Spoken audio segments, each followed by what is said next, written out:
بسم اللہ والحمد للہ والصلاة والسلام علی افضل خلق اللہ وعلی آلہ وصحابہ اجمعین۔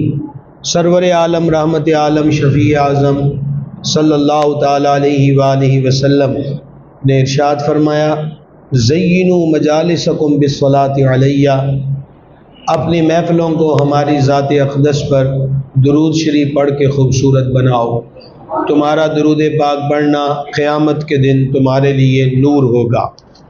ہم سب مل کر بارگاہ میں ہدیہ اصلاۃ والسلام پیش کریں۔ الصلاۃ والسلام علیکہ یا سیدی یا رسول اللہ وعلی آلک وصحابک یا سیدی یا حبیب اللہ۔ مسجدوں کے قیام کی جب بات کی جائے تو سب سے پہلے کائنات میں کون سی مسجد بنی؟ یہ ایک سوال ہے، اور اس سوال کا جواب عرشوں کے مالک نے قرآن کریم میں بیان فرمایا۔ چوتھا پارہ ہے، سورہ آل عمران کی آیت نمبر 96 ہے۔ رب تعالیٰ فرماتا ہے، ان اول بیت وضع للناس للذی ببکہ، سب سے پہلا اللہ کا گھر جو بنا ہے لوگوں کے لیے کہ وہ اس میں عبادت کریں، فرمایا وہ مکہ شریف کے اندر ہے، اور آگے فرمایا مبارکا وہدی للعالمین، اور یہ سارے جہان کا رہنما ہے۔ مفسرین کرام نے بیان کیا کہ یہود بحث کرتے تھے۔ پہلے تو یہ ہوا جیسے صحیح بخاری میں کہ 17 مہینے نبی پاک علیہ الصلوۃ والسلام نے مدینہ شریف میں قبلہ اول کی طرف رخ انور کر کے نمازیں پڑھی ہیں، تو پہلے تو یہ اعتراض تھا کہ ادھر ہی منہ کیوں کرتے ہیں، اور پھر جب حضور کی مرضی پر کعبہ قبلہ ہو گیا، قبلہ کا مطلب ہے توجہ کا مرکز، تو جب کعبہ قبلہ ہو گیا، اچھا قبلے کی طرف منہ کر کے عبادت کس کی ہوتی ہے؟ اللہ تعالیٰ کی۔ عبادت اللہ تعالیٰ کی اور مرضی مصطفیٰ جان رحمت کی۔ وَلَنُوَلِّيَنَّكَ قِبْلَةً تَرْضَاهَا، ابھی ہم ادھر ہی تیرا مبارک چہرہ پھیر دیتے ہیں، اسے ہی قبلہ بنا دیتے ہیں جدھر تیری مرضی ہے۔ عبادت رب تعالیٰ کی، اور عبادت کرنی کس طرح منہ کر کے ہے؟ یہ مرضی مصطفیٰ جان رحمت علیہ الصلوۃ والسلام کی۔ اسی لیے سیدی اعلیٰ حضرت فرماتے ہیں، خدا کی رضا چاہتے ہیں دو عالم، خدا چاہتا ہے رضائے محمد صلی اللہ تعالی علیہ وآلہ وسلم۔ تو پھر جب قبلہ مبارک یہ ہو گیا جو اللہ کا پہلا گھر ہے، تو اب اس پر یہ دوسری چہم گوئیاں شروع ہو گئیں، کیونکہ معترضین کو ایک ہی کام آتا ہے، اور وہ ہے نقطہ اعتراض۔ انہوں نے کہا کہ یہ قبلہ اول جو ہے نا یہ افضل ہے، جس طرف تم منہ کر کے نماز پڑھتے ہو نا بیت اللہ شریف مکہ پاک والا، اس سے افضل یہ ہے، اس کی شانیں زیادہ ہیں، اس کا رتبہ زیادہ ہے۔ پہلے کیا تھا کہ اپنا قبلہ کیوں نہیں بناتے، اب جب بن گیا تو کہا ساڑھے آڑا افضل ہے، ساڑھے آڑا توڑے نالو تگڑا ہے، اس کی شان زیادہ ہے۔ تو تب اللہ تبارک و تعالیٰ نے، مفسرین کہتے ہیں کہ یہ آیہ مبارکہ نازل فرمائی کہ پہلا گھر جو لوگوں کی عبادت کے لیے مقرر ہوا وہ مکہ شریف میں ہے، اور یہ وہ گھر ہے جو برکت والا بھی ہے، اور سارے جہان والوں کے لیے اس میں ہدایت اور رہنمائی بھی ہے۔ یہ فضیلت بیان کی گئی۔ یاد رہے کہ بیت اللہ شریف کی جو تعمیر ہے وہ سیدنا آدم صفی اللہ علیہ الصلوۃ والسلام نے کی، اور بعض مفسرین کے نقل کردہ قول کے مطابق بیت اللہ شریف اور بیت المقدس کے بیچ میں، تعمیر کے بیچ میں 40 سال کا فرق ہے۔ تو وہ پہلا گھر جو عبادت کے لیے بنا ہے وہ مکہ شریف کے اندر ہے، اور وہ بیت اللہ شریف اسے رب تعالیٰ کا گھر کہا گیا۔ حضرت آدم علیہ السلام نے اس کی تعمیر فرمائی۔ اچھا پھر دیکھیے، یہ پہلا گھر ہے، ایک چیز کا پتہ لگ گیا۔ دوسرا مکہ میں ہے، یعنی شہر کے معاملے میں بھی کنفیوز نہیں ہے کہ بھائی صاحب پتہ نہیں کس شہر میں وہ ہے. اللہ رب العزت نے یہ بھی واضح فرما دیا کہ وہ جو گھر ہے وہ مکہ شریف کے اندر ہے. پھر تیسری وصف یہ بیان کیا کہ برکت والا ہے. اب جس کو اللہ تعالیٰ برکت والا فرمائے، یہ برکت نہیں ہے کہ ایک نماز پڑھو تو 1,00,000 نمازوں کا ثواب، ایک نیکی کرو. اگرچہ یہ حکم جو ہے حدود حرم کے لیے سب کے لیے ہے، ایک نیکی کرو 1,00,000 نیکی کا ثواب ہے. اور ساتھ فرما دیا کہ ہدی للعالمین. اعلیٰ حضرت رحمۃ اللہ علیہ نے اس کا ترجمہ کیا کہ سارے جہان کا رہنما ہے. یہ جو بیت اللہ شریف ہے سارے جہان کا کیا ہے بھائی صاحب؟ رہنما ہے. پھر ارشاد فرمایا فیہ آیات بینات مقام ابراہیم. اس اللہ کے گھر کے اندر کھلی نشانیاں ہیں، اور ان کھلی نشانیوں میں سے یہ بھی ہے کہ یہاں مقام ابراہیم بھی ہے. سبحان اللہ. اب دیکھیے اللہ کا گھر ہے اور بیچ میں مقام ابراہیم ہے. مقام ابراہیم کیا؟ وہ پتھر جس پہ کھڑے ہو کے حضرت ابراہیم علیہ السلام نے کعبہ شریف کی تعمیر کی. اور مفسرین نے لکھا ہے کہ جب وہ دیواریں ہاتھوں کی حدود سے اوپر جانے لگی ہیں تو اب ضرورت تھی کہ نیچے سے کوئی سپورٹ ہو، بلند چیز ہو جس پہ کھڑے ہو کر چھت تک دیواریں لے جائی جائیں. تو جبریل امین علیہ السلام وہ لے کر آئے ہیں پتھر. اچھا اب اس میں بھی اختلاف ہے وہ جنت سے آیا یا وہ مکہ شریف سے ہی لے کر آئے. بہرحال وہ پتھر لا کر سرکار ابراہیم علیہ السلام کے قدموں کے نیچے رکھ دیا گیا. تمہارے پنجابی میں کہتے ہیں کہ جیویں جیویں وار وقت دے گئے نا وہ پتھر بھی اونچا ہوتا گیا. اور پھر اس پتھر کو مقام ابراہیم کہنے کی وجہ یہ بھی ہے کہ اس پتھر کے سینے میں سرکار ابراہیم علیہ السلام کے گورے گورے قدموں کے نشان محفوظ ہو گئے. اس کو کہتے ہیں مقام ابراہیم. اب اللہ کا پہلا گھر مکے میں ہے، برکت والا ہے، سارے جانوں کا رہنما ہے، اس میں بڑی نشانیاں ہیں. اس میں مقام ابراہیم بھی ہے، مسجد رب کی ہے اور قدموں کے نشان خلیل کے ہیں. اس سے یہ مسئلہ معلوم ہوا کہ عین مسجد کے اندر وہ بیت اللہ ہے، عین مسجد کے اندر اللہ تعالیٰ کے کسی مقرب اور پیارے کی تعظیم نہ یہ مسجد کے ادب کے خلاف ہے اور نہ ہی یہ زمرہ شرک میں آتی ہے. یہ مقام ابراہیم کا اس جگہ پر ہونا اس بات کی واضح دلیل ہے کہ جناب سرکار ابراہیم علیہ السلام کے قدموں کے نشان والا پتھر خاص اس جگہ پر آج بھی محفوظ ہے. تو پتہ چلا آثار صالحین یعنی بزرگوں کے جو تبرکات ہیں ان کی تعظیم شرک نہیں ہے، بلکہ قرآن پاک کو ایمان کی آنکھ سے پڑھا جائے تو یہ منشاء قرآنی کے عین مطابق ہے. یہ میں طلباء جو میرے کلاس فیلو علماء تو میرا سبق سن رہے ہیں، باقی جو میرے کلاس فیلو یہ ان سے پوچھ رہا ہوں کہ سمجھ آ رہی ہے بھائی صاحب؟ جاگ رہے ہو نا؟ اچھا درس قرآن چونکہ قبلہ نے لکھا ہے تو ہم نے کہا پھر قرآن شریف سے ہی بات ہو تاکہ کہی گئی بات بھی درست ہو. ٹھیک ہے، تو اس لیے کچھ باتیں آپ سے جتنی بھی ہوں گی انشاءاللہ قرآن پاک سے چند ضروری اہم باتیں آپ سے ڈسکس ہو رہی ہیں اور شروع ہو چکی ہیں. تو اس کو اللہ تعالیٰ نے فرمایا ہے کہ یہ جو مقام ابراہیم اس میں موجود ہے، اور یہی وہ مقام ابراہیم ہے جس کے لیے سیدنا فاروق اعظم رضی اللہ تعالیٰ عنہ نے عرض کی کہ یا رسول اللہ علیہ الصلوۃ والسلام ہم مقام ابراہیم والی جگہ کو مصلی نہ بنا لیں؟ تو فرمایا میرے رب نے مجھے اس کا حکم نہیں دیا. تو ان کے 1-2 بار عرض کرنے کے بعد پھر اللہ نے قرآن نازل فرما دیا کہ حبیب مقام ابراہیم کو نماز پڑھنے کی جگہ بنا دیجیے. سمجھ گئے بات کو؟ تو یہ پہلا گھر ہے جو وہاں پر بنا ہے مکہ المکرمہ میں. اور پھر دیکھیں اس کے اندر جو برکات اور نشانیاں ہیں، کعبہ شریف کو پہلی نظر دیکھا جائے تو سارے گناہ معاف ہو جاتے ہیں. پھر یہ جو بیت اللہ شریف ہے اس کا جو طواف ہے وہ ایسے کہ جیسے بندہ رحمت کے دریا میں کر رہا ہے، تیراکی کر رہا ہے.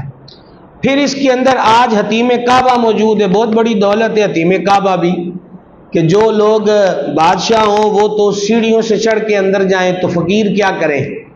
بولے حتیم موجود ہے، یہ کعبے کا حصہ ہے، جو وہاں نفل پڑ گیا ایسے جیسے اس نے کعبے کے اندر ادا کی ہے۔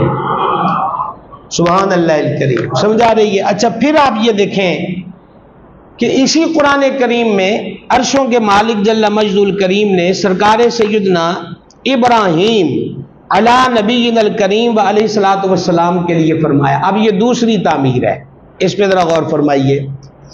یہ 17واں سپارہ ہے، سورۃ الحج ہے، اور ترتیب کے اعتبار سے یہ 22 نمبر سورہ ہے قرآن کریم کی۔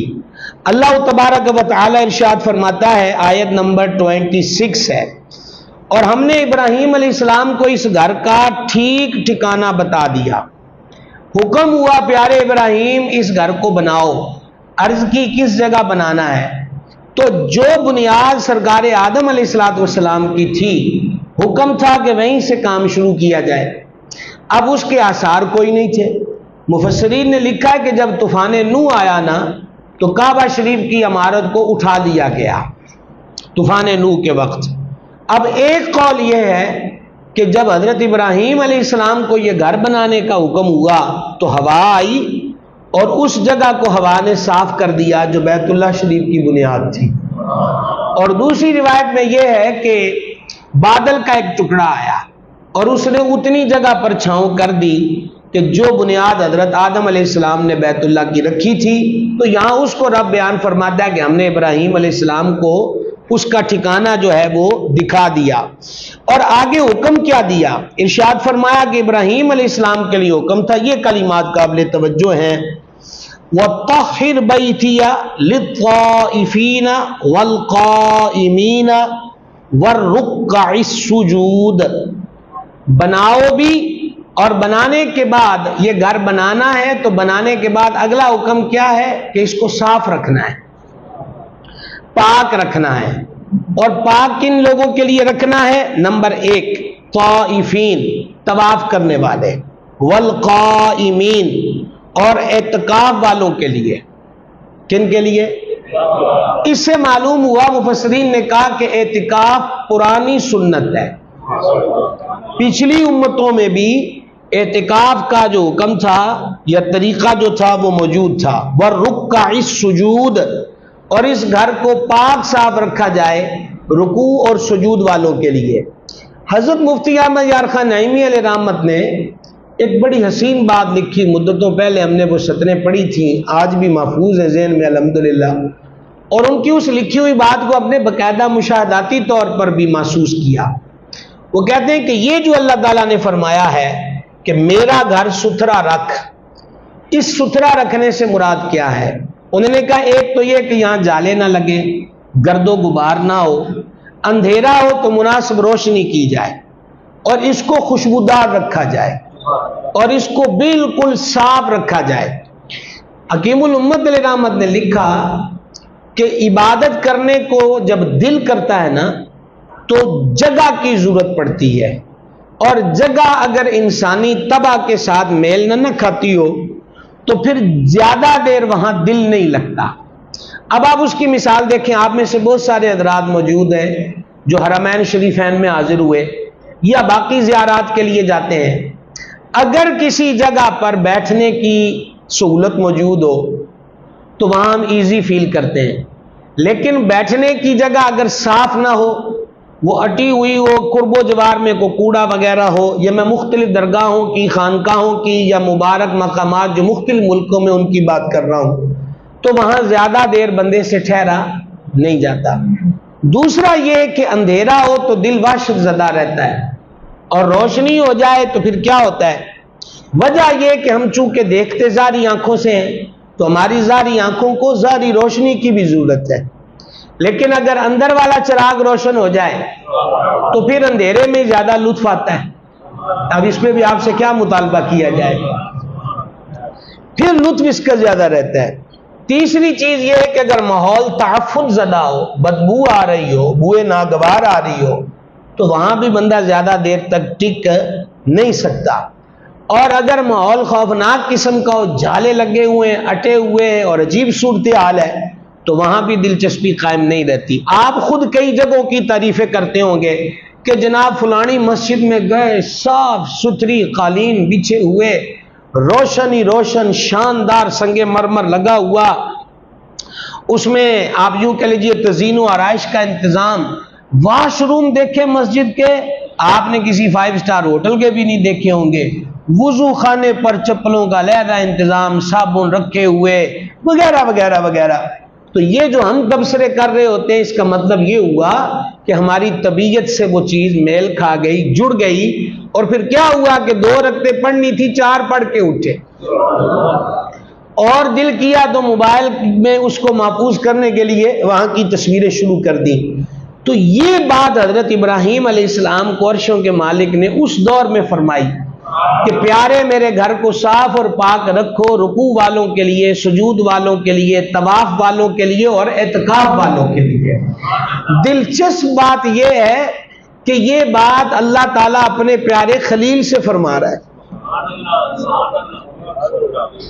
دلچسپ بات یہ ہے، تو اس سے یہ معلوم ہوا کہ مسجد کی صفائی ستھرائی اور جو خدمت ہے، یہ خدا نہ خواستہ کوئی کمیوں کا کام نہیں ہے،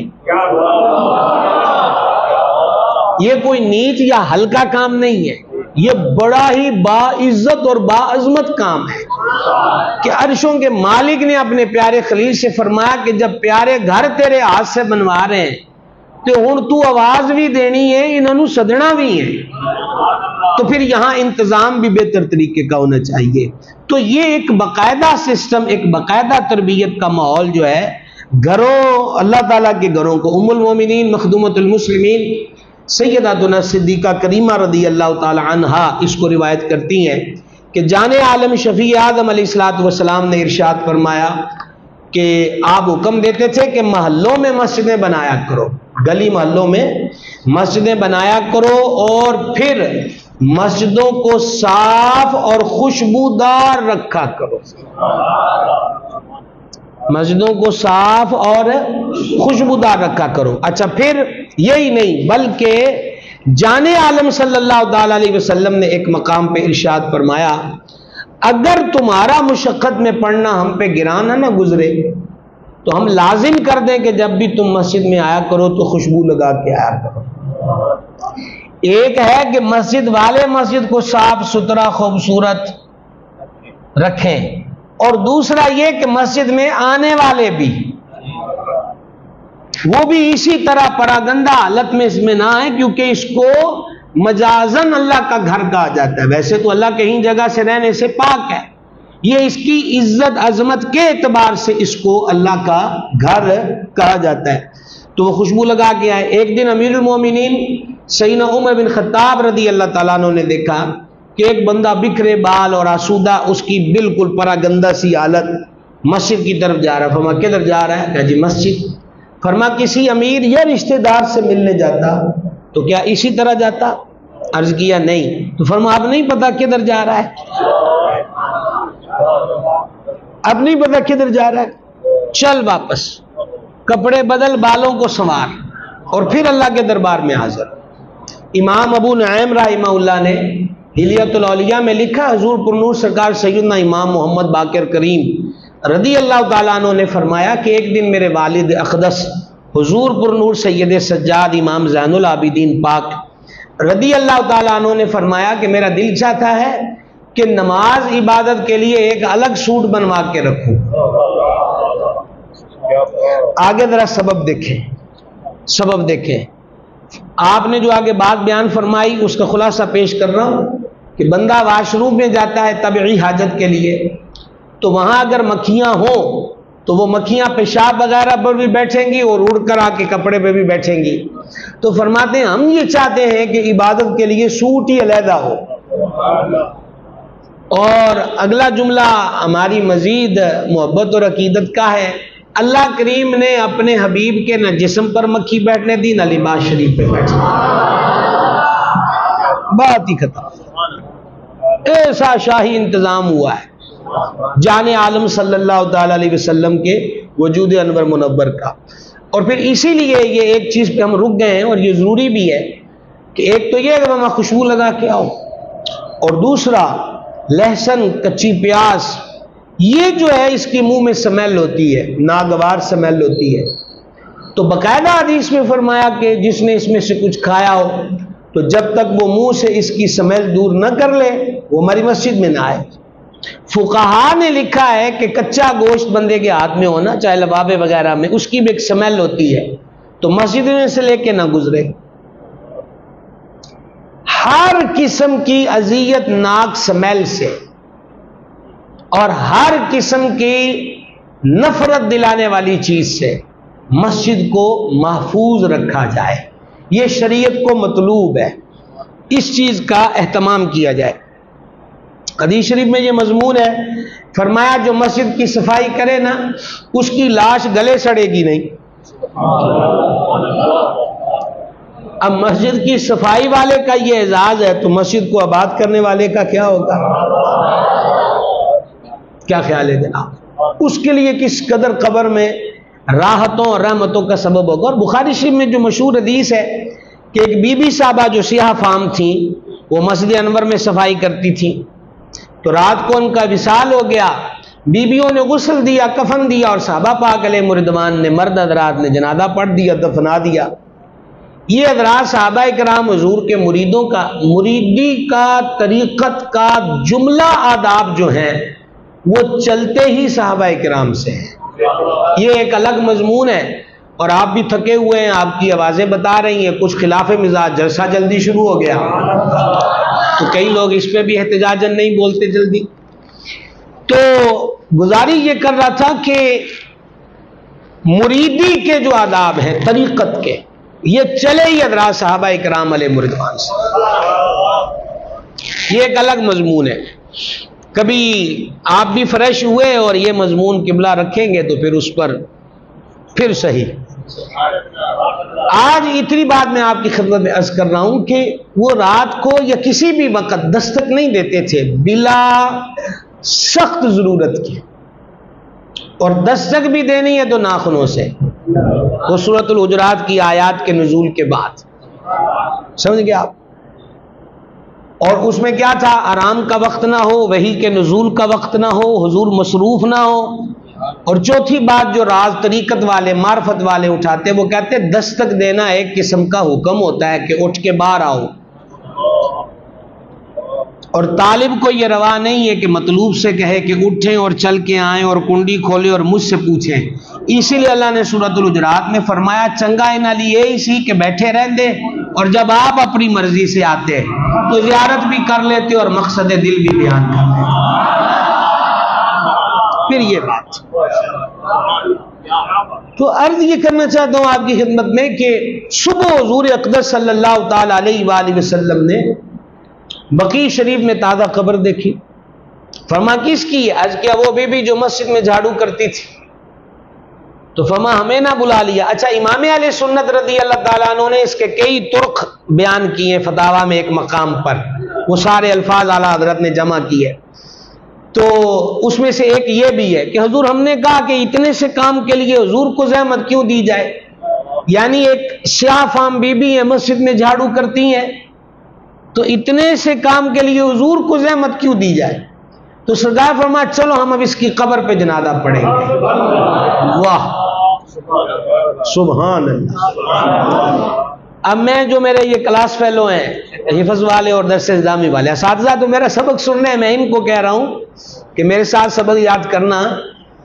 سوال یہ ہے کہ ہمارے یہاں تو تکرار نماز جنازہ نہیں ہے، اس پر امام اہل سنت کا پورا مفصل رسالہ ہے فتاوی رضویہ 9ویں جلد دیکھیں کہ ایک دفعہ جنازہ ہو جائے تو پھر دوبارہ جنازہ نہیں ہوگا، اور اگر ہونا ہے تو بشرائط ہے کہ ولی اقرب نے نہ پڑھا ہو، اور ولی اقرب نے نہ پڑھا ہو تو دوبارہ جنازہ ہوگا، لیکن اس پہلے والا امام بھی نہیں چلے گا اور مقتدی بھی نہیں چلیں گے، وہی شامل ہوں گے جو پہلے شامل نہیں ہوئے۔ تو اب جب صحابہ پاک نے جو رات جنازہ پڑھ دیا تو حضور نے پھر قبر پہ کیوں پڑھا؟ یہ دوسری مرتبہ جنازے کا ثبوت نہیں ہے۔ اس کا کیا جواب ہے؟ اللہ کروڑوں رحمتیں نازل فرمایا ہمارے اکابرین پر، صرف بخاری ترجمے والی لے کر محدث نہیں بنا جاتا، حدیث سمجھنے کے لیے بھی زندگیاں کھنگالنی پڑتی ہیں۔ لوگ تو ویسے پوسٹ لکھ دیتے ہیں کہ ترجمے والی بخاری لے آؤ تو پڑھ لو نا میاں، بخاری عربی میں ہے تو عربی والوں نے اس کی سینکڑوں جلد شرح میں کیوں لکھ دی؟ وہ تو اہل زبان تھے، وہ امام ابن حجر ہوں، امام بدر الدین آئینی ہوں یا دیگر ائمہ حدیث ہو، امام احمد قسطلانی ہے، سب نے شروحات نہیں لکھی بخاری شریف کی، سینکڑوں جلدوں تک چلی گئی ہیں۔ خیر، تو اب ہمارے اکابرین نے کیا کمال جواب لکھا، انہوں نے کہا کہ تم اس مسئلے کو سمجھے ہی نہیں ہو، ابھی تو مسئلہ بیان کیا ہے کہ ولی اقرب نے نہ پڑھی ہو جنازے کی نماز تو دوبارہ ہو سکتا ہے، تو ہر مومن کے ولی اقرب مصطفیٰ جان رحمت صلی اللہ تعالی علیہ وسلم، تو اس لیے سرکار نے پڑھایا جنازہ۔ اور پھر اچھا، اسی کی ایک نظیر تفسیر ابن کثیر میں ہے، تفسیر ابن کثیر میں کہ نوجوان تھا، وہ اپنی ایک کزن کے ساتھ عورت تھی، اکٹھے ہوئے، قریب تھا کہ برائی کے مرتکب ہوتے ہیں، خوف خدا غالب آیا اور وہ وہاں سے بھاگ کھڑا ہوا۔ رستے میں بار بار یہ خیال تنگ کر رہا تھا کہ اگر آج برائی ہوتی تو کل اللہ تعالیٰ کو کون سا منہ دکھاتا۔ بے ہوش ہو کے زمین پہ گر پڑا، لوگوں نے اٹھا کے گھر پہنچایا، گھر پہنچے تو پھر یہ ہوش آنے کے بعد پھر اسی چیز نے ستایا کہ یہ کیا معاملہ ہے، اگر آج مجھ سے یہ گناہ ہو جاتا تو پھر کل اللہ تعالیٰ کو کیا منہ دکھاتا۔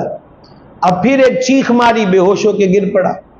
لیکن اب کے بار یہ ہوا کہ روح کا پنچھی جو ہے وہ بدن کے پنجرے سے پرواز کر گیا، کفن دفن سب کچھ ہوا۔ یہ مدینہ شریف سے دور الگ علاقے کا واقعہ ہے۔ یہ خبر حضرت امیر المومنین سرکار سیدنا عمر بن خطاب رضی اللہ تعالیٰ عنہ کو ملی تو آپ کئی صحابہ علیہ رضوان کے ہمراہ اس کی قبر پہ تشریف لائے۔ مزارات پہ جانے والوں، امیر المومنین اپنے عہد خلافت میں بیما صحابہ اکرام علیہ رضوان کے تشریف لائے اور آپ نے اس جوان کی قبر پہ جنازہ پڑھا۔ اب سوال پھر یہی ہے کہ جنازہ تو ہو چکا تو دوسری بار کیوں ہوا؟ اس کا جواب بھی وہی ہے کہ اب مومنوں کا ولی اقرب امیر المومنین ہے۔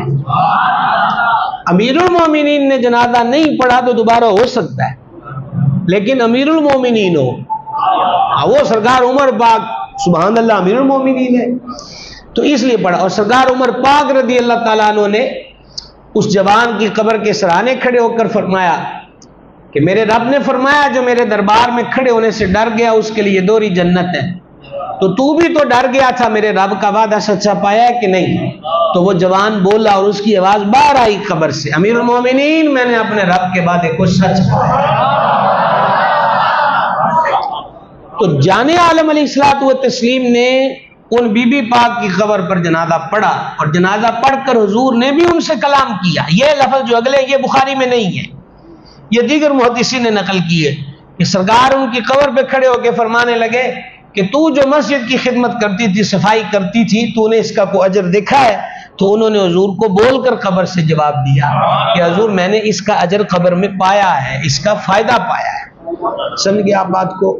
تو لہذا ابھی تک تو بات چل رہی مسجد بنانے اور پھر اس کے بیچ میں یہ جو سرکار ابراہیم علیہ السلام سے فرمایا اس کو پاک رکھنا ہے، تو ہمیں حکم ہوا کہ وہ خوشبو لگاؤ، اور دوسرا اگر ایسی چیز کھائی ہے جس کی سمیل ناگوار ہے۔ اچھا، پھر بڑا دلچسپ جملہ ہے حدیث میں کہ کیوں فرمایا کہ جب تک اس کی بو دور نہ کر لو نہ آؤ۔ آگے پتہ کیا فرمایا؟ فرمایا کہ جس چیز سے انسانوں کو تکلیف ہوتی ہے اس سے فرشتوں کو بھی ہوتی ہے، یعنی کسی کے منہ سے سمیل بری آ رہی ہے تو سامنے والا تو بیچارہ پڑ گیا آزمائش میں۔ اور ساتھ ساتھ آپ کو یہ بھی عرض کریں، حسنت جمیع خصالی، حضور کا تو لعاب کنویں میں آ جائے وہ خوشبودار ہو جاتا ہے، تو دہن پاک کی خوشبوؤں کا عالم کیا ہوگا؟ یہ جو بار بار کریم نے مسواک فرمائی ہے وہ ہم گناہ گاروں کو اپنی مبارک سنت عطا کی ہے تاکہ دانتوں کی صفائی سے وہ ہمارا لنک ہو جائے۔ اور حدیث میں فرمایا کہ جو یہ مسند احمد میں ہے کہ جو مسواک کر کے رکعت پڑھی گئی ہے نا وہ بغیر مسواک کے پڑھی گئی 70 رکعتوں سے افضل ہے۔ اچھا، پھر یہ کہ کھانے کے بعد دانتوں میں خلال، یہ بڑی ضروری چیز ہے، خصوصاً جن کے دانتوں میں گیپ پڑا ہوا ہوتا ہے، خلال ضرور کریں۔ خلال سمجھتے ہیں نا، وہ کوئی بھی تیلا تنکا پکڑ کر، تو دانتوں سے وہ جو مواد ہوتا ہے خصوصاً گوشت اور اس کے ریشے، یہ جب دانتوں میں جمع ہو جاتے ہیں اور پھر اس کو نکالا نہیں جاتا تو اس سے معاذ اللہ تعفن اور بہت ساری بیماریاں جنم لیتی ہیں۔ ہمارا دین ہر شعبے کا رہنما ہے. آنا گلستان میں تمہیں نے چھوڑ دیا وگرنہ پھولوں میں خوشبو اب بھی ہے. ٹھیک ہے نا. تو کھانے کے بعد مسواک. اب آج کے دور میں ٹوتھ پیسٹ ہے اور ٹوتھ برش ہے، اس کا استعمال کرنا ناجائز نہیں ہے. ہاں مسواک کی قدر اور اہمیت وہ اپنی جگہ قائم ہے. تو لہذا رات کو پیسٹ کا استعمال کر لیا جائے، صبح کو کر لیا جائے، تاکہ جو چکنی چپڑی چیزیں کھائی ہیں اس کے اثرات وہ اس سے دور ہو جائیں اور بہتر ہو جائے. بات کی سمجھا کہ جناب؟ الحمدللہ بھی آپ تو نہیں کہتے، اللہ تعالیٰ کرم کرے. آگے ہم کیا کہہ سکتے ہیں آپ سے؟ ٹائم کافی ہو چکا ہے، 8:38 ہو گئے. غالباً 9 بجے تک ہم نے تو یہ تو اب آئے ہیں تو اب ہم ان کے لیے کیا کر سکتے ہیں؟ یہی تو بات کہی ہے کہ گیا وقت ہاتھ نہیں آتا. صوفیہ فرماتے ہیں وقت مال سے زیادہ قیمتی ہے. کہ زندگی میں تو نے کئی مرتبہ مال کھویا ہے پر تجھے پھر مل ہی گئے. 100 گواچے ہے تو 50 لب گئے، یعنی ختم ہی ہو گئے، چوری ہو گئے، جل گئے، لٹ گئے، کچھ بھی ہوا ہے، لیکن پھر نہ پھر کسی ذریعے سے آ ہی گئے نا. وہ فرماتے ہیں کہ پیسہ پھر بھی آ جاتا ہے پر گیا وقت پھر نہیں آتا. اب اسی آدھے گھنٹے کو آپ سارے اللہ والے بیٹھے ہیں تو کوئی لائے نہ واپس، پھر 8 کے سوئی لے جائے، نہیں جا سکتے. تو وقت بڑی اہم چیز ہے، اور جتنا نقصان وقت کا ہم کر رہے ہیں وہ پھر وقت پھر ہمارا کیا کرے گا. یہ ویسے میں مجموعی کر رہا ہوں، خدا نہ خواستہ جو بعد میں آئے وہ ان پر تیر نہیں برسا رہا، میں مجموعی عرض کر رہا ہوں کہ ہم اپنے وقت کی قدر کریں. حدیث پاک میں فرمایا 5 کو 5 سے پہلے غنیمت جانو، اور اس میں سے ایک یہی ہے فراغت کو مصروفیت سے پہلے غنیمت جانو. فارغ لمحات ہیں تو تسبیح کر کے درود شریف شروع کر دو، اس سے پہلے کہ کوئی واٹس ایپ پر آپ کو ویڈیو بھیج دے. غور کریں آپ اس بات. اس سے پہلے کوئی ویڈیو بھیج دے تو گئے، وہ ایک ختم ہوئی تو اگلی پھر شروع. تو اس سے پہلے درود شریف پڑھ لو، کلمہ شریف پڑھ لو، استغفار پڑھ لو کہ ابھی وقت ہے. تو فرمایا فراغت کو مصروفیت سے پہلے غنیمت جانو. تو خیر اب یہاں تک ابھی تک بات ہوئی، کیا ہو رہی تھی؟ مسواک کر کے آئیں، خوشبو لگا کر آیا جائے. اچھا مسجدیں کس چیز کے لیے ہوتی ہیں؟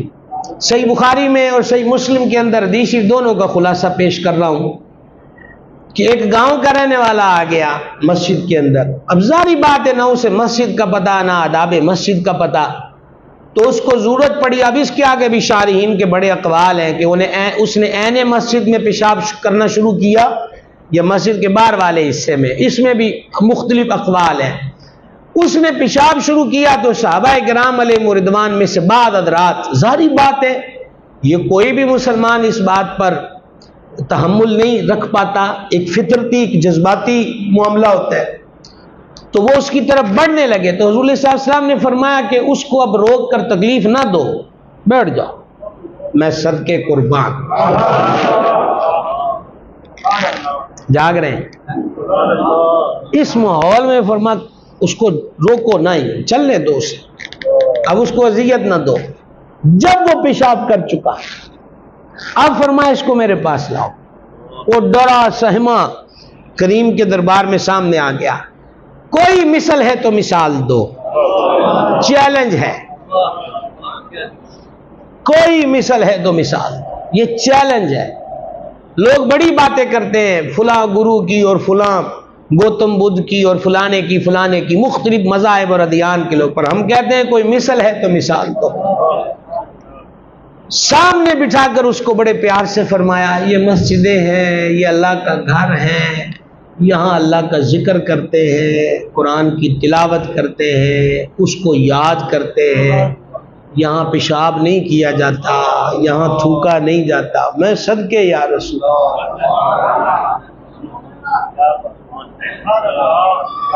جاگ رہے ہیں آپ حضرات، جاگ رہے ہیں آپ حضرات. کیا انداز ہے. پتہ ہے کہ یہ شروع سے کچھ نہیں جانتا، تو اب اسے سمجھائیں گے تو جانے گا.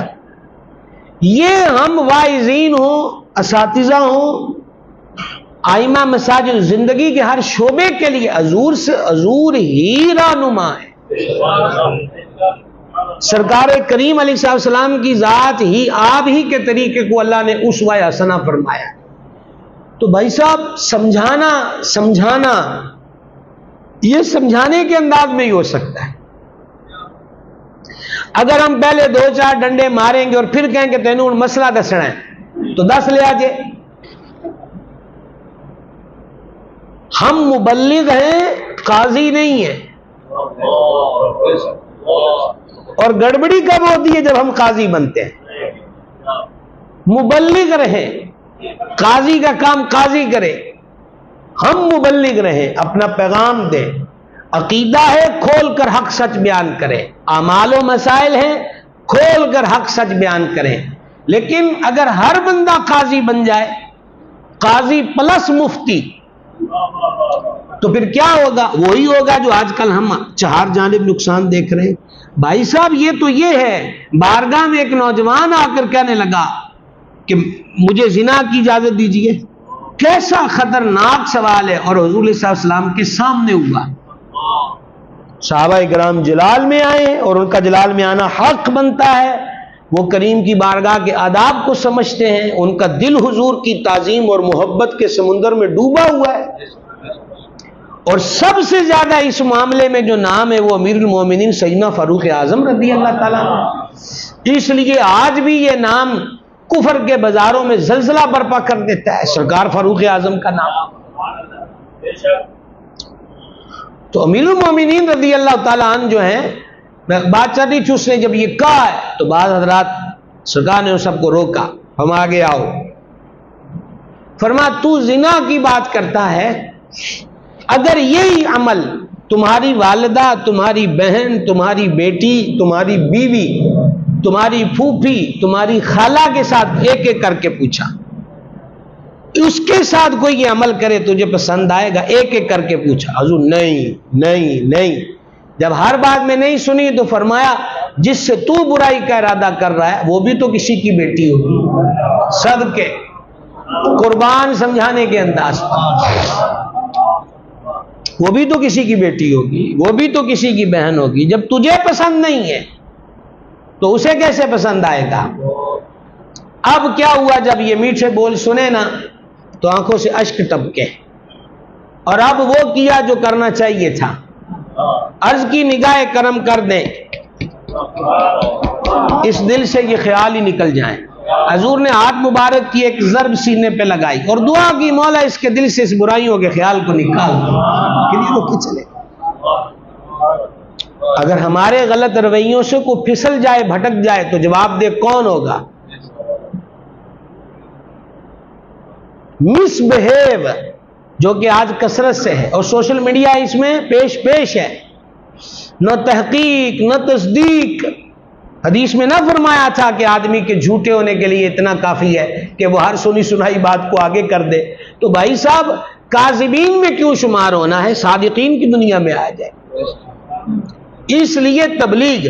اچھا غیر عالم بھی جو ہیں، مثلا بعض بزرگ ہوتے ہیں ان کی طبیعت میں جلال ہوتا ہے، وہ بچہ پینٹ شرٹ پہن کے مسجد میں آ گیا، نمازہ پڑھنا آ جاندے نے، کپڑے آنا تو انہوں پتہ نہیں، تو وہ بولے بس بابا آج جو میں نے آنا تھا آ گیا، اب تم اپنے گھر راضی ہم اپنے گھر راضی. تو ذمہ دار کون؟ آنے دیجئے. پینٹ شرٹ پہن کے آیا تو ہے، آ جائے.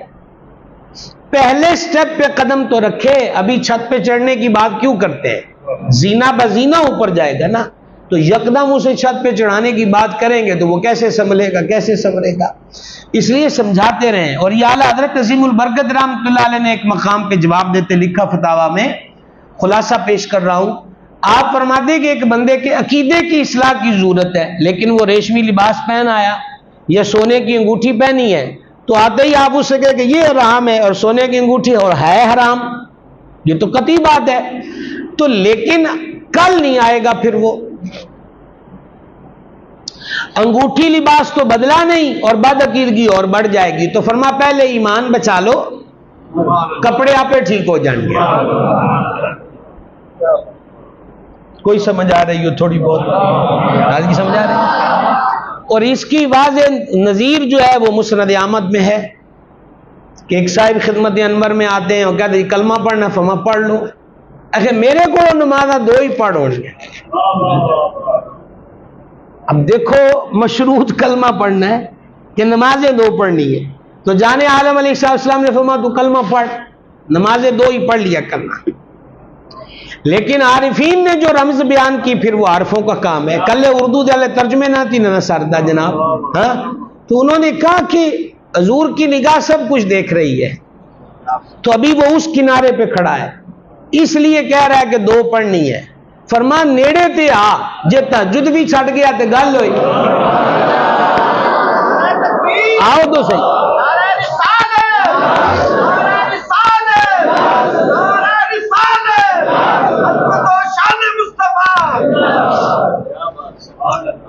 اگر تہجد بھی چھوڑ گیا تو بات ہوئی، تو پھر یہ کیسے ہو سکتا ہے کہ حضور گنج شکر کی صحبت والا شب بیدار ہو جائے، غوث پاک کی بارگاہ میں حاضری والا ساری رات قیام والا ہو جائے، اور پھر جس کو حضور دامن سے لگائیں، کیا عالم ہوگا، کیا کیفیت ہو۔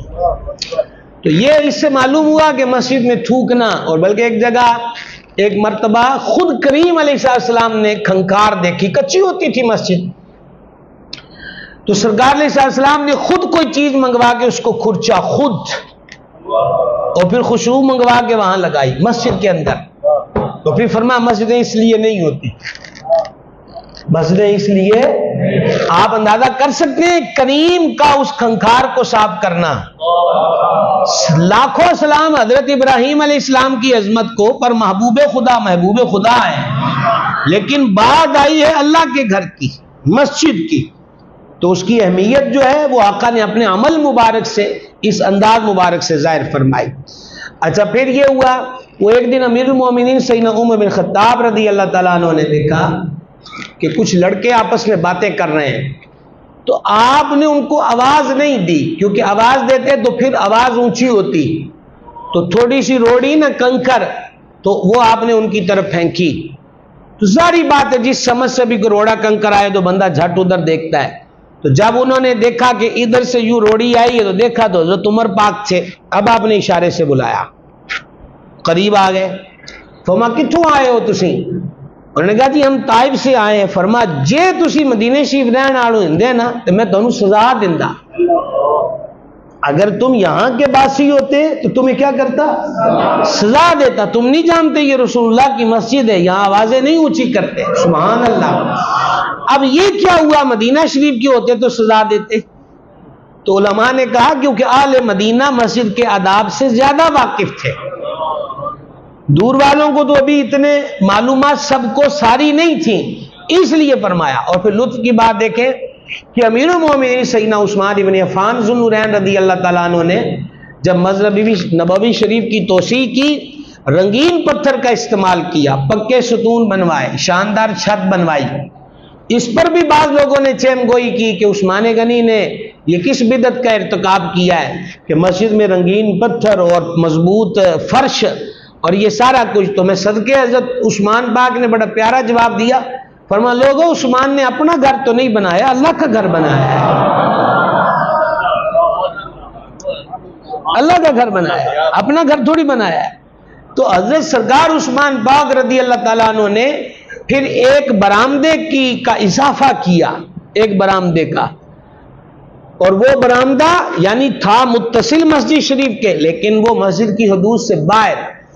وہ برآمدہ کیوں بنایا؟ فرمایا جے کسی نے کو آپس گل کرنی ہوئے، کو دنیا دی گل کرنی ہوئے، ایتھوں اٹھ کے تو اتھے خارج مسجد جگہ تے جاؤ، وہاں بیٹھ کر کرو۔ مسجدیں باتوں کے لیے نہیں ہوتی، اللہ کی یاد کے لیے ہوتی ہیں، اس کے ذکر کے لیے ہوتی ہے۔ اور جب یہ پاک علیہ الصلوۃ والسلام نے فرمایا کہ ان قریب میری امت پہ وقت آئے گا کہ لوگ مسجدوں میں دنیا کی باتیں کریں گے، شور کریں گے، فرمایا تم ان کے پاس مت بیٹھنا، ان کو اللہ سے کوئی کام۔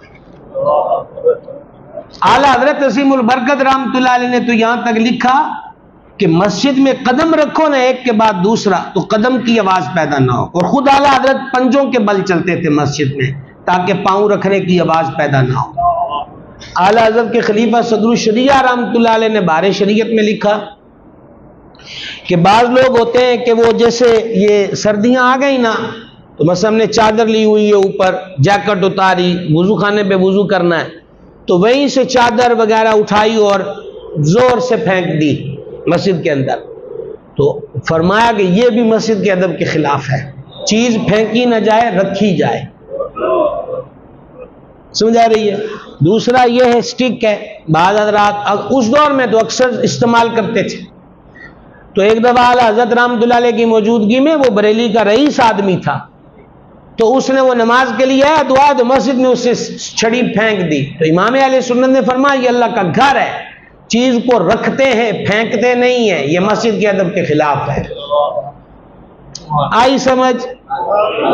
آپ کے بولنے سے تو مجھے اتنی نہیں آ رہی سمجھ، لیکن اللہ کرے یہ ضمناً باتیں چلی ہیں. یہ مینار رضا کے سنگ بنیاد کی برکت ہے کہ آداب مسجد بھی ساتھ بیان ہو رہے ہیں. تو ان چیزوں کا، یہ بادشاہ کا دربار ہے، یہ بادشاہ کا دربار. شاید حضرت حاتم تھے یا حضرت ابن بن ادم، اس وقت ذہن میں مکمل موجود نہیں آ رہی بات. انہی میں سے اللہ کے ولیوں میں سے تگڑا ولی ہے. تو وہ آئے نا مسجد کے دروازے پر، حضور دادا سرکار نے بھی اس مضمون کو لکھا ہے رضی اللہ تعالیٰ عنہ. تو آواز آئی کہ اتنے آن دے قابل ہے گئے. کیا آزمائشیں ہوتی ہیں اللہ والوں کی.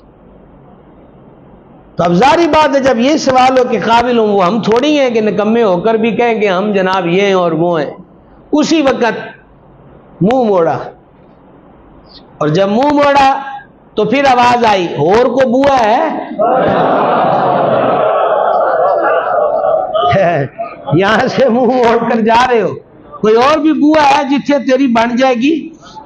ہائے ہائے. امام احمد رضا روزان و پیاز کرتے، جائیں کہاں پکارے کسے، کس کا منہ تکیں، کیا پرسش اور جا بھی سگے بے ہنر کی ہے.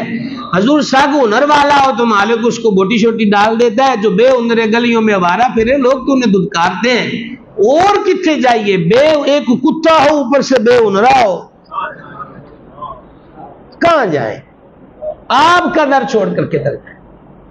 سرکار ہم کمینوں میں طرز ادب، سرکار ہم گواروں میں طرز ادب کہاں، ہم کو تو بس تمیز یہی بھیک بر کی ہے. ٹھیک ہے. تو اب وہ آواز آئی کہ ہمارا در چھوڑ کے کدھر جائے گا.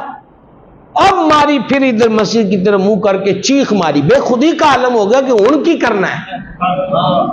تو پھر آواز آئی روڑا پاننا ہے سڈے بوئے تھے.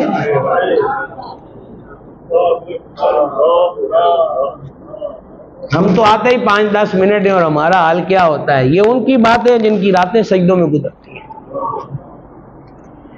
تو اس لیے آداب مسجد معذرت کے ساتھ ہمیں جو روح روحانیت نہیں نصیب ہوتی، اس کی وجہ یہی ہے کہ ہم ایک معاذ بلڈنگ سمجھتے ہیں. اس کی ایک روح ہے. بلڈنگیں تو کتنی بنی، یہ ابھی بھی مینار رضا مسجد کو شہید کر کے اثر نوب اس کا سنگ بنیاد رکھا گیا، تو اس سے پہلے بھی بنی ہوگی. اور بھی کتنی مساجد ہیں جن کی عمارتیں آئی گئیں. تو صرف عمارت ہی نہیں، ایک مرتبہ جب ایک جگہ مسجد قرار پا گئی تو وہ پہلے حصے سے زمین کی 7ویں تہ تک اور مسجد کی چھت سے 7ویں آسمان تک وہ مسجد ہی مسجد ہے.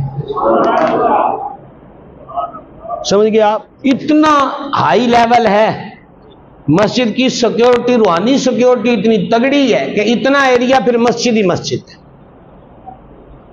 اس کو بدل کوئی نہیں سکتا، چاہے نقشے سیدھے ہوں یا نہ ہوں، مسجد مسجد ہے. یہ احکام شرع ہیں، کیونکہ اس کا حق ہو گیا، وہ جگہ قرار پا گئی بس. اور جب یہ بھی ختم ہو جائیں گی تو پھر حدیث پاک میں فرمایا ایک جگہ پہ کہ مسجدیں کشتیوں کی صورت میں آئیں گی، اور یہ امام اور مؤذنین اس دن ملا ہوں گے. چلو بیٹھو تو پار لے چلیے پولیس رات دے. تو مسجد تو بظاہر ختم ہو گئی تھی جب حشر برپا ہوا، لیکن وہ مسجد پھر کدھر سے آئی؟ تو لہذا صرف عمارت نہیں، اس جگہ کا لطف لیجئے کہ یہ جگہ مختص ہو گئی ہے اللہ تعالیٰ کی عبادت کے لیے، اس کے حضور سجدوں کے لیے. اس کی روح روحانیت کو جب پہچانیں گے تو پھر لطف آئے گا.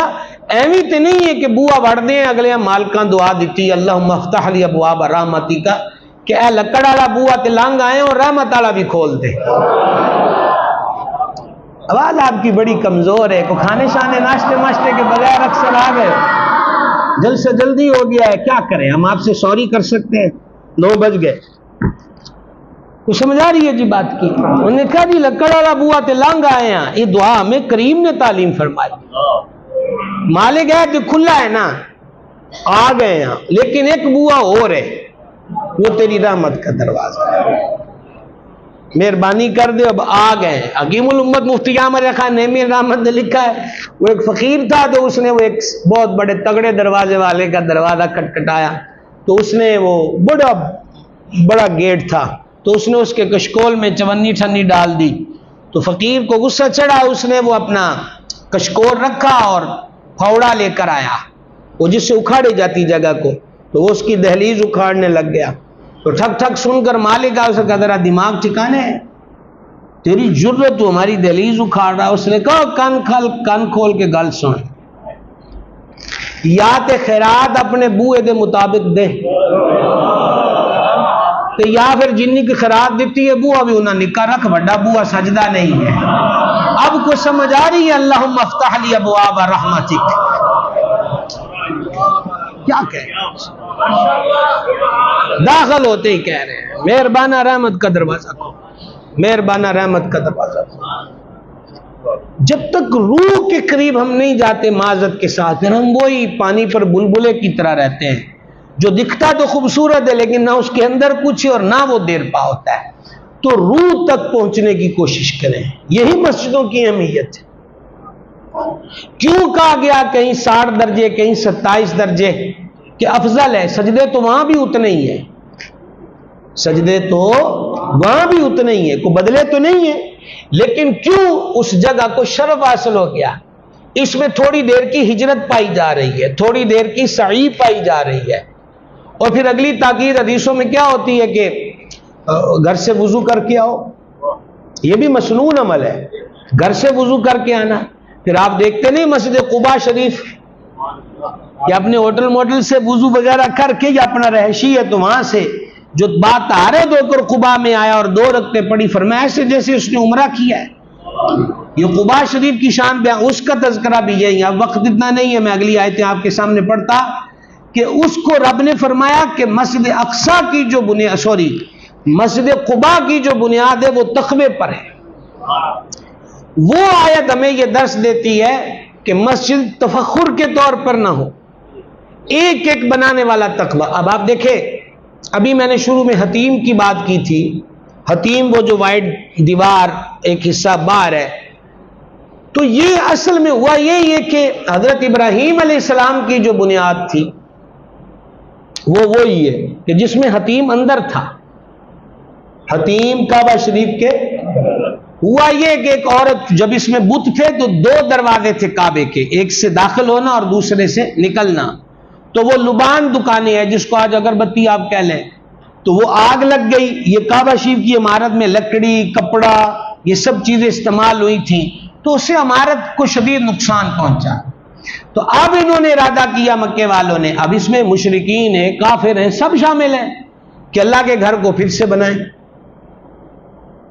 اب جب بنانے لگے تو اندازہ کریں، چاہے وہ مشرک ہے چاہے وہ کافر، لیکن ایک سوچ ان کی تھی کہ کعبے کی عمارت میں پیسہ حلال لگانا ہے، لوب ہے۔ اب میں کئیوں کو سوتا ہوا دیکھ رہا ہوں، اس سے پہلے کہ آپ بستر بھی منگوا لیں اور ہم وما علینا کی دہلیز پہ پہنچنے والے ہیں۔ کو سمجھ آئی یہ بات کی؟ کیا ہوا؟ بولے پیسہ حلال لگے گا۔ میں آپ کو اپنا مشاہدہ عرض کرتا ہوں تو نبینا سا آدمی، لیکن اللہ تعالیٰ کے گھر کے اثرات اور رحمتیں تو پھر ہوتی ہیں، وہ گناہگاروں کو بھی محسوس ہو جاتی ہیں۔ پرانے وقتوں کی جو مسجدیں دیہاتوں میں بھی بنی ہوئی ہیں نا، آپ کبھی وہاں نماز پڑھ کے دیکھیں، 100 سال پہلے، 80 سال پہلے، 125 سال پہلے پرانے دیہاتوں میں، اچھا بہت ساری کچی کھڑی ہیں، آپ یقین مانے وہاں ایک الگ ہی سرور ہوتا ہے، ایک الگ سا ایک لطف اور ایک کیف ہوتا ہے۔ اور وہ بات بھی میں نے کئی جگہ سے معلوم کی ہے کہ اتنا عرصہ قبل کے بھی جو دیہاتوں میں بسنے والے لوگ تھے وہ کہتے تھے پورا پاک پیسہ لانا ہے مسجد دے وچ، سمجھ گئے؟ تو اب ان کے پاس خرچہ ہو گیا کم، تو انہوں نے کہا کی کریے عمارت پوری کرنی، انہوں نے کہا انہا حصہ بھی کٹ دیو، اس طرح انہوں نے دیوار کو کلوز کیا اور اس طرح یہ یتیم باہر نکلا. یعنی وہ لوگ مسجد کے لیے پاک پیسے کا استعمال کرتے تھے. اور حدیث میں فرما دیں ان اللہ طیب، اللہ پاک ہے، لا يقبل الا طیب، اور پاک کے سوا وہ کچھ قبول نہیں کرتا. تو نیت بھی پاک ہو اور مال بھی پاک ہو، تو جب دو پاکیاں مل جائیں گی تو سبحان اللہ، تو پھر چراغ تو جلیں گے، برکت تو ہوگی. اب میں آپ کو اس کا آخری پوائنٹ پر ہم آ چکے ہیں. مسجد نبوی شریف علیہ صاحب الصلاۃ والسلام جو ہے وہ مسجد بھی ہے، مدرسہ بھی ہے. یہ بات یاد رکھیں، مسجد نبوی شریف مسجد بھی، مدرسہ بھی. تدریس، درس و تدریس. جانے عالم علیہ السلام مسجد انور میں ایک دن تشریف لائے تو حضور کے مریدوں کے دو حلقے بنے ہوئے ہیں. ایک میں اپنے لفظوں میں کہا کرتا ہوں، ایک ہو کی ضربیں لگا رہے ہیں اور دوسرے بیٹھے قرآنی آیات اور حضور کے میٹھے بول جو ارشادات ہیں وہ ان میں غور و خوض کر رہے ہیں. حضور علیہ السلام نے ذکر والوں کی تعریف کی جو کر رہے تھے اور خود ان میں جلوہ گر ہو گئے جو قال اللہ و قال رسول اللہ میں غور کر رہے تھے. اس کا مطلب صاحب یہی ہے کہ ہو کی ضربیں بھی لگیں، پسند ہیں، مقبول ہیں، پر جے سانو لبنا ہے تو علم والے چ لگو، پڑھنے پڑھانے والوں میں تلاش کرو. مسجد کا حسن رہا یہ ہے. اللہ تبارک و تعالیٰ نے قرآن پاک میں ایک مقام پر مالک ہے اور مالک ہی جانتا ہے کہ بندوں کی کیپیسٹی کتنی ہے، اسی نے رکھی ہوئی ہے. اگر آپ بہت زیادہ تھکے ہوئے نہ ہو تو پھر میں آیت پڑھ دوں اور ایک دو باتیں عرض کر دوں، وگرنہ جتنی کہہ دی وہ نہ کافی نہیں ہے. سمجھ رہے بات کو؟ دیکھیں، عرشوں کے مالک نے فرمایا جل مجدہ الکریم، اور یہ سورۃ التوبہ ہے اور آیت کا اگلا حصہ میں پڑھ رہا ہوں 122 نمبر کا. فلولا نفر من کل فرقۃ منہم طائفہ. آسان سے آسان کوشش کر رہا ہوں مفہومی ترجمہ پیش کروں. اللہ تعالیٰ فرماتا ہے کہ اس کا پہلا حصہ پہلے وہ بھی سن لے. وما كان المؤمنون لينفروا كافة. فرمایا کہ یہ تو نہیں ہو سکتا کہ سارے شہراں دے شہر ہی نکل پین دین دا علم سیکھن واسطے. اب سارا پتوں کی جو ہے وہ کہہ جی کیا بات ہوگی جی، بساں لگ گئیاں تے ٹرین بھی ساریاں بک ہوں گے، پتوں کی آلے دین دا علم سیکھن جا رہے ہیں کراچی فار ایگزامپل، تو اس سے تو شہر خالی ہو جائیں گے. ظاہری بات ہے ہر شعبے کی ضرورت ہے نا. کسانوں کے ایک شعبے کی ضرورت ہے، الیکٹریشین والوں کی ضرورت ہے، پھل سبزی والے کی ضرورت ہے، کریانے کپڑے والے کی ضرورت ہے. یعنی جتنی ضرورتیں انسانی زندگی سے، یہی تو دین فطرت کا حسن ہے، اسلام کا یہی حسن ہے. اے کاش کہ ہم قرآن پڑھیں، اے کاش. یہ جتنے بھی ملحدین اور مستشرقین اسلام پر اعتراضات کرتے ہیں، اسلام دین فطرت ہے. اللہ تعالیٰ نے خود ہی فرمایا کہ اے تے نہیں ہو سکتا کہ پنڈاں دے پنڈ تے بستیاں دیاں بستیاں نکل جان تے دین دا علم سکھن. فرمایا کہ اے تو چلو ٹھیک ہے کہ انج نہیں ہو سکتا، فلولا نفر، تے پھر انج کیوں نہیں ہویا؟ من کل فرقۃ منہم طائفہ. یہاں فرقے سے مراد وہ 72-73 فرقے نہیں، گروہ، برادریاں. فرما پھر اتنا تو کرتے نا، یہ کیوں نہیں ہوا؟ سارے تو نہیں جا سکتے. یہ کیوں نہیں ہوا کہ ہر برادری سے، ہر قبیلے سے، ہر گروہ سے کچھ لوگ نکلے اور وہ لوگ نکل کر کیا کریں؟ لیتفقہوا فی الدین، لیتفقہوا فی الدین. اب بولے یہ فقہ جو ہے یہ اسلام کے خلاف ہے. اللہ فرماتا ہے فقہ سیکھو. اور صحیح بخاری کی وہ جو حدیث شریف ہے کہ اللہ عطا کرتا ہے میں تقسیم کرتا ہوں، اور پھر وہ حدیث شریف یہ کتاب العلم میں اللہ تعالیٰ جس سے خیر کا ارادہ کرتا ہے اسے دین کی سمجھ عطا فرما دیتا ہے. یہاں سمجھ فقہ، تفقہ فی الدین، وہ دین کی فقہ کہتے ہیں سمجھ بوجھ کو. کس کو کہتے ہیں بھائی صاحب؟ ذرا جلدی بولیے گا، ٹائم تھوڑا ہے. سمجھ بوجھ کو کہتے ہیں. وہ جائیں اور جا کر مسائل سیکھیں، اور پھر کیا کریں؟ وَلِيُنذِرُوا قَوْمَهُمْ، پھر وہ اذا رجعوا الیہم، پھر ایسا کریں کہ جب علم سیکھ کر واپس اپنے علاقے، شہر، گوٹ، پنڈ، قبیلے میں آئیں، تو پھر جو سرکار سے علم سیکھ کر آئے ہیں نا، پھر ان کو سنائیں۔ ڈرانے کا مطلب کیا ہے؟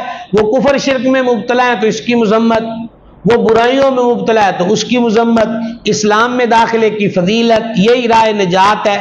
ساری چیزیں سیکھ کر حضور علیہ السلام سے واپس آ کر ان کو وہ سنائیں، لعلہم یحذرون، اس امید پر یہ سیکھ آئے، باقیوں کو آ کے سکھائیں، اس امید پر کہ میری برادری، میرا پنڈ، میرا محلہ، میرا علاقہ میرے اس تبلیغی اشاعتی اور علمی پیغام کو سن کر ڈرنے لگ جائیں، برائی کو چھوڑ دیں، کفر کو چھوڑ دیں، شرک کو چھوڑ دیں، اسلام میں آ جائیں، درے توحید پہ جھک جائیں اور مصطفیٰ جان رحمت علیہ السلام کے دامن کرم میں آ جائیں۔ جب بھی یہ آیت مبارکہ نازل ہوئی تو تفقہ فی الدین، دین کی سمجھ بوجھ سیکھنے کا مرکز مسجد نبوی شریف تھی۔ کون سی مسجد تھی بھائی صاحب؟ کوئی الگ اکیڈمی نہیں تھی، کوئی الگ عمارت نہیں تھی کہ وہ مدرسہ ہے۔ ہاں، وہ حضرات کہ جو دامن اسلام میں آئے، رشتہ داروں نے، گھر والوں نے منہ موڑ لیا یا وہ غلام تھے، ان کو بالکل تنہا چھوڑ دیا گیا، تو میرے آقا علیہ السلام کی مسجد ایسے لوگوں کے لیے عماج گاہ تھی، اور پھر ان کے لیے حضور نے ایک چبوترا بنوا دیا۔ بعض اہل معرفت کہتے ہیں چبوترا یعنی تھوڑا جا تھڑا، اونچی جگہ، صفہ، اونچی جگہ کا، یہ بھی ان کی اہمیت اجاگر کی گئی ہے کہ انہاں دی ایک ایک چادر تے ننگے پیر تے بکھرے وال اے نہ ویکھو، یہ بیٹھے کیوں ہیں مسجد میں، یہ دیکھو۔ حضور نے ان کو ممتاز مقام دیا، اور آج بھی بھاگ کر کہتے ہیں جی اصحاب صفہ کے چبوترے پہ 2 نفل پڑھ لیے۔ کیا ہوتا تھا اس چبوترے پر؟ وہی حضور کی اکیڈمی کے اسٹوڈنٹ بیٹھے ہوتے تھے، جن میں ان کے منیٹر حضرت ابو ہریرہ تھے رضی اللہ تعالی عنہ۔ جاگ رہے ہیں پتوں کی والوں، جاگ رہے ہیں، سمجھ آ رہی ہے بات کی؟ تفقہ فی الدین کا، دین کے علم کا، قرآن و سنت کے علم کا مرکز مسجد ہے۔ پتہ چلا مسجد نبوی شریف کی اتباع میں مسجد کا حسن یہی ہے کہ مسجد بھی ہو، مدرسہ بھی ہو۔ بڑی بڑی میں نے مساجد دیکھی ہیں، ٹاپ کلاس کی، لاکھوں لاکھ ان کے اکاؤنٹس میں پڑا ہوا ہے، لیکن انتظامیہ کہتی ہے کہ بولے ہمیں اس سر درد میں پڑنے کی ضرورت نہیں ہے، ساڑھے کو نیانے سام نہیں ہوتے۔ بھائی صاحب آپ سے سام نہیں ہوتے، کسی اور کو خدمت کا موقع دے دیں۔ کیا خیال ہے؟ مسجد کا حسن تو یہی ہے کہ تعلیم و تعلم ہو، قال اللہ و قال رسول اللہ کی صدائیں بلند ہو۔ بلکہ اگر نگاہ انصاف و حقیقت سے دیکھا جائے تو مسجد نبوی شریف ہی عدالت تھی، مسجد نبوی شریف ہی اجلاس کا مقام تھا، مسجد نبوی شریف ہی خیراتی ادارے کا کردار ادا کر رہی تھی۔ دیکھیں نا، ایک صاحب آئے حضور، چند حضرات آئے، پاؤں میں جوتیاں نہیں، رنگ بھوک کی وجہ سے پیلے ہو گئے، وہ قریب گاؤں سے آئے تھے، دامن کرم سے جڑے ہوئے تھے۔ سرکار نے ان کی حالت دیکھی تو کریم ہے نا، منبر پر جلوہ گر ہوئے، فرما سب کو بلاؤ، سب کو بلایا، فرما دیکھ نہیں رہے اپنے مسلمان بھائیوں کی حالت کیا ہو گئی۔ اب جب حضور یہ خطاب فرما رہے تھے تو یہ خطاب ان سے ہو رہا تھا جن کے چولہوں میں کئی کی دن آگ پہلے نہیں جلتی۔ اب بیٹھے ہوئے شمع رسالت کے پروانے سوچ رہے ہیں کہ کیا پیش کریں۔ اب کسی کو نظر آ رہا ہے کہ میرے گھر میں تو 2 کھجوریں پڑی ہوئی ہیں، میرے آٹے والے تھیلے میں تو 2-4 چٹکیاں آٹے کی ہیں، میرے ہاں پنیر کا ٹکڑا ہے۔ تو اب وہ یہ سوچ رہے ہیں کہ اتنی سی چیز سے ان کا کیا بنے گا۔ وہ بہرحال ایک صحابی پاک اٹھے، وہ پنیر کا ٹکڑا ہے یا 2-3 چھوارے ہیں یا چٹکی آٹے کی، انہوں نے لا کے وہی رکھ دی۔ تو جب ایک نے دیکھا نا کہ اے بھی چل جانا ہے، واہ کیا بات ہے جناب، تو پھر دوسرے اٹھے، تیسرے اٹھے، اور تھوڑی تھوڑی کو کپڑا لا کے رکھ دیا، کسی نے کچھ، ڈھیر لگ گیا۔ یہ جملے پتوں کی والو دل کے کان سے سننا۔ پہلے حضور نے اپنے ان گاؤں کے رہنے والے غربا صحابہ پاک کی حالت دیکھی تو حضور کا چہرہ انور بتا رہا تھا کہ حضور نے ان کا درد لیا ہے، اور جب ان کی ہیلپ کے لیے ڈھیر لگ گیا نا تو صحابہ فرماتے اب ہم حضور کے چہرہ انور پر خوشی کے آثار دیکھ رہے تھے کہ یہ آئے ہیں تو ان کی ہیلپ ہو گئی ہے۔ اس وقت یہ فرمایا، اس دن یہ بات فرمائی تھی کہ جس نے ہمارے دین میں کوئی اچھا طریقہ نکالا، نکالنے والے کو اجر، جتنوں نے اس پہ عمل کیا سب کے اجر کے برابر اجر اس کو عطا فرمایا۔ سمجھا جی بات کی؟ تو اس لیے یہ مسجد اور مدرسہ ہمیشہ سے اہم رہے، یہ علم کے مرکز ہیں، عبادت کے مراکز ہیں، ان کی ظاہری صفائی ستھرائی اور باطنی امور کی رہنمائی ہر اعتبار سے دین اسلام ہمیں قائل بھی کرتا ہے، سکھاتا بھی ہے، سمجھاتا بھی ہے۔ وہ ایک پرندہ ہوتا ہے، اس کا شاید یہ 2 انگلیوں کے درمیان جتنا فاصلہ ہے اتنا سا اس کا گھونسلہ آلنا ہوتا ہے۔ تو ایک دن آقا علیہ السلام نے اہمیت اجاگر کرنے کے لیے فرمایا تھا کہ کسی نے اتنی بھی مسجد بنائی اس پرندے کے گھر جتنی، حالانکہ اتنی مسجد نہیں بنے گی وہ جس میں اتنا سا پرندہ ہی آتا ہے، لیکن یہ سمجھانا تھا کہ جے وڈی نہ بنے تو مطلب یہ نہیں کہ تسی نکی بنان مسجد بنان تو بھی پیچھے ہٹ جاؤ۔ اتنی سی مسجد بھی اللہ کی رضا کے لیے بنائی، اللہ اس کے لیے جنت میں مکان بنائے گا،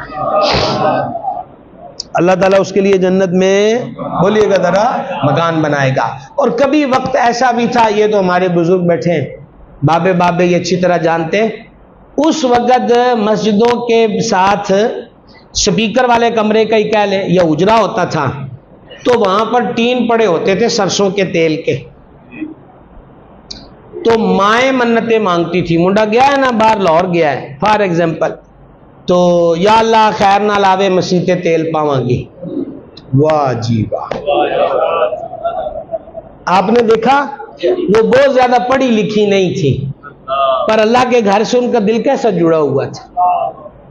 تو اس وقت دیے جلتے تھے مسجدوں میں، پھر لالٹن کا رواج آیا تو وہ سارا تیل تو دیوں میں استعمال نہیں ہوتا تھا، پھر وہ بیچ کر مسجد کا کام چلتا تھا، تو مسیتے تیل پاواں گے۔ اچھا اب تو مدت ہو گئی یہ بات نہ دیکھی نہ سنی، لیکن یہ منظر میں نے دیکھا ہوا ہے مسجدوں کے حجروں میں تیل، اور کڈے سونے لفظ نے، یا اللہ خیر نال آ جائے ہم مسیتے تیل پاواں گی۔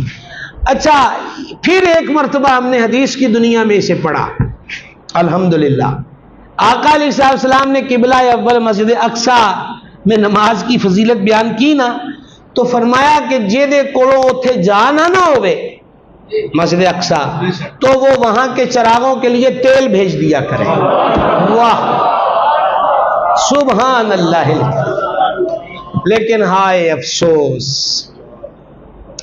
ہائے افسوس کہ ابھی 5-6 دن پہلے فلسطین غزہ کے وزیر صحت نے یہ پیغام نشر کیا کہ اب دوائیاں نہ بھیجو، کپڑا لدا کوئی دوائی پانی کھانے کی ضرورت نہیں ہے، کفن ختم ہو گیا ہے غزہ میں، لاشیں زیادہ ہیں، کمبل ختم ہو گئے۔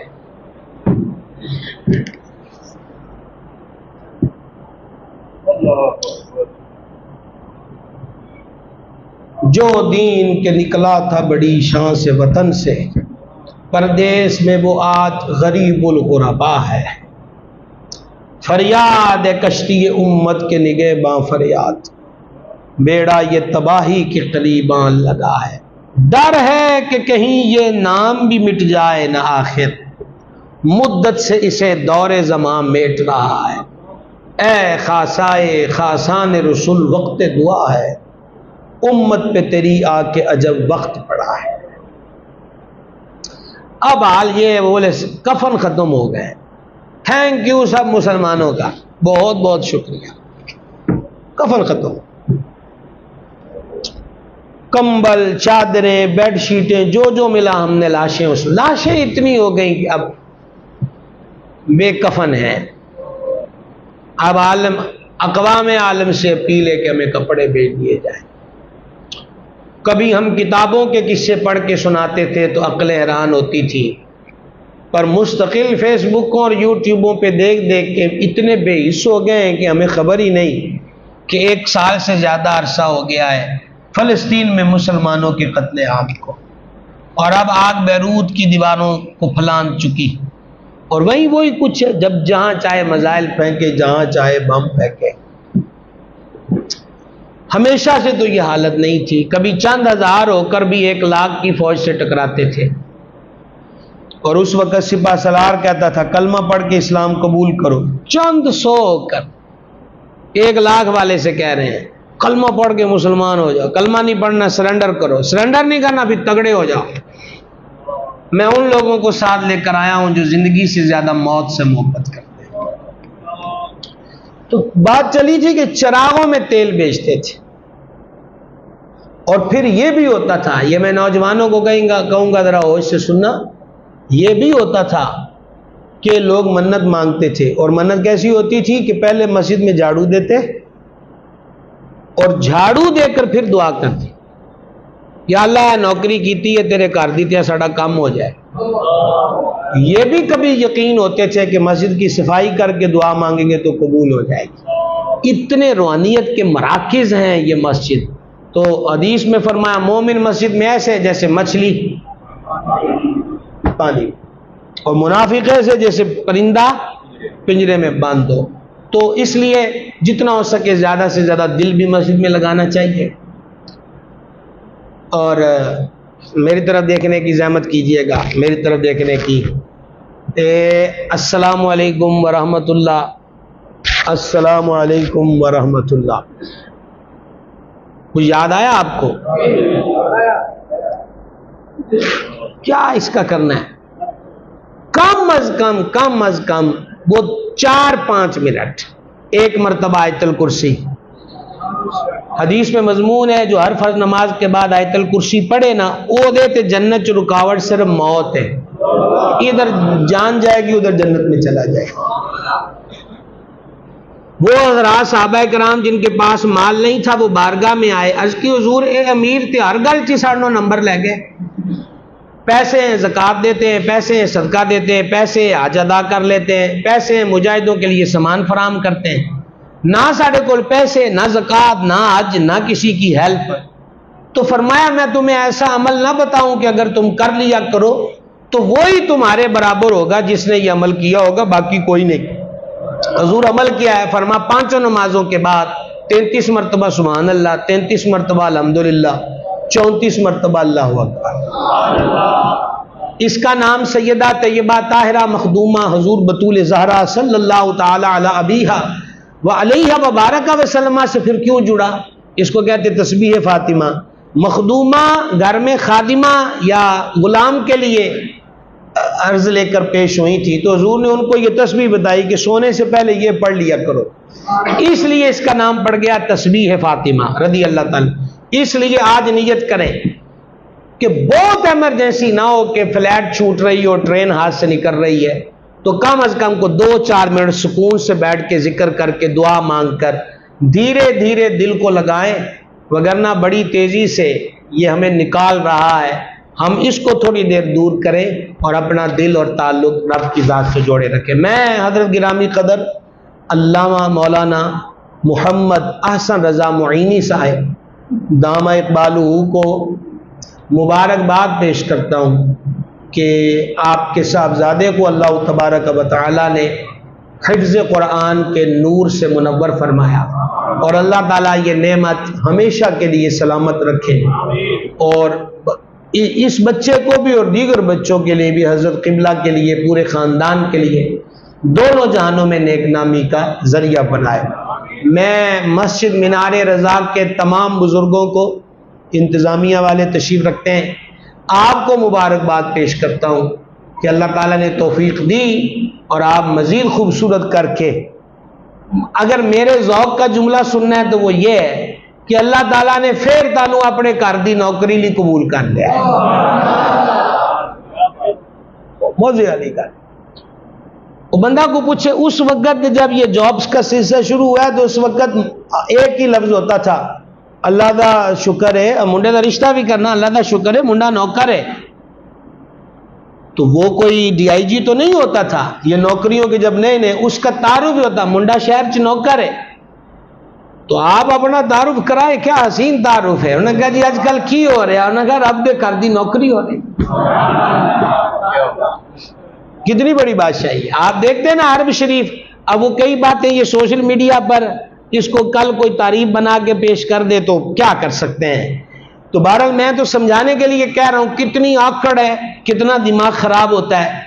لیکن وہ پرانے دور سے اس فیملی کے ساتھ وہ لکھتے ہیں خادم الحرمین شریفین، یعنی مسجد مدینہ اور مسجد مکہ کے خادم. یہ اعزاز کی بات ہے. آپ کو مبارکباد اور دعا گوئیں کہ اللہ اسے پایا تکمیل تک پہنچائے.